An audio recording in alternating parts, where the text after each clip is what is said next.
The Bible is the most read, most translated, and most loved book in human history. But with 66 books, over 1,000 chapters, and different authors from different times and places, many people ask, what is the main message of the Bible? Here's the answer in one sentence. God loves you and wants to restore your broken relationship with Him. That's it. Everything in the Bible, every story, every law, every prophecy points to this one truth. Let's break it down. In the beginning, God created a perfect world. There was no pain, no death, no shame. Humans walked with God. They were close to Him. But then sin entered the world. Man chose to disobey God. That disobedience broke the relationship between God and people, and since then, the world has never been the same. But God didn't walk away. He didn't give up. Instead, from the very first pages of the Bible, He began a rescue plan, a plan to bring us back to Him.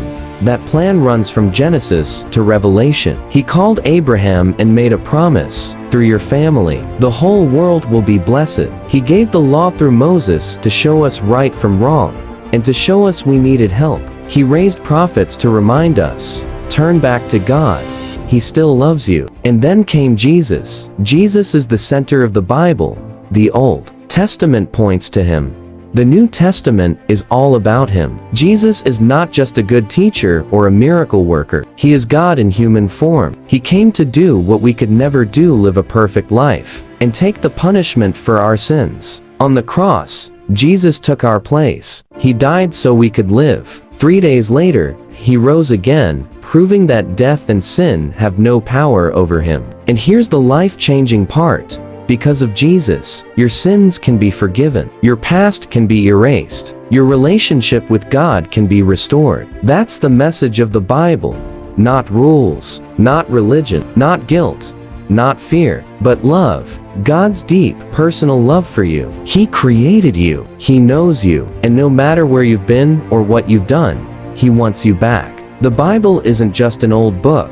It's a love letter. It's an open door. It's a call to come home. And all you have to do is say yes. Yes to God's love. Yes to Jesus. Yes to a new life. When you accept that love, everything changes. You don't walk in shame anymore. You don't live in fear. You begin to live the life you were created for, close to the God who made you. So what's the central message of the entire Bible? God made you. Sin broke you. Jesus came to save you. And now, God wants you back. That's the message that can change your life. That's the message that changes everything. If you're watching this and your heart feels heavy, if you've been running from God, or just trying to figure it all out, know this. He's waiting for you, not with anger, but with open arms. He's not here to punish you. He's here to bring you home. That's the central message of the Bible, and that message is for you.